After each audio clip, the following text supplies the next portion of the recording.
তারপর তো চিকেনটা কষানো হয়ে গেছে।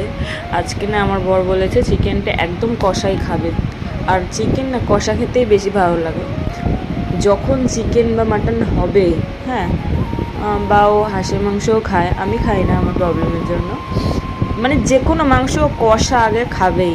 ও বাড়িতে থাকলে কষা খাবেই, এটা মাস্ট। সে আমার সাথে কথা যখন বলুক না বলুক, ওর জন্য কষা তুলতেই হবে, 2 পিস হলেও খাবে।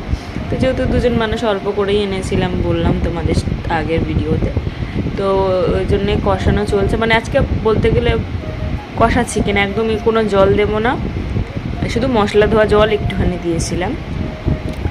তো এখন কষাচ্ছি, আর ওই যে আর একজন ফোন দেখছে আর আটা মাখাচ্ছে।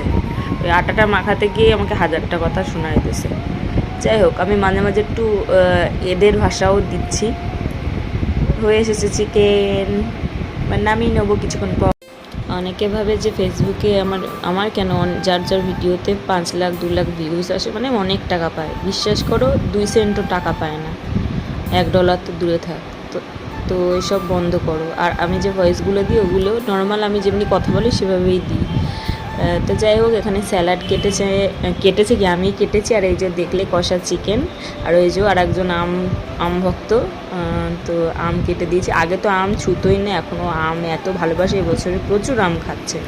তো যাই হোক, এই যে চিকেন, আর ওই যে আর একজন লেবু টেবু দিয়ে স্যালাডটাকে রেডি করছে, আর এই যে রুটি, দুজনে খাওয়া শুরু করব। তো তোমাদের রুটি আর চিকেন কষা কাদের ভালো লাগে অবশ্যই। আমি ঝোল, মানে মাখা মাখা ঝোল দিয়েই আমরা খাই। তো আজকে ওই যে বললাম আর একজনের ইচ্ছা হয়েছে, তো কে কোনটা ভালোবাসে অবশ্যই জানিও, পরোটা দিয়ে না লুচি দিয়ে না রুটি দিয়ে। আর আমাদের যেহেতু ডেলি রুটি হয় তাই।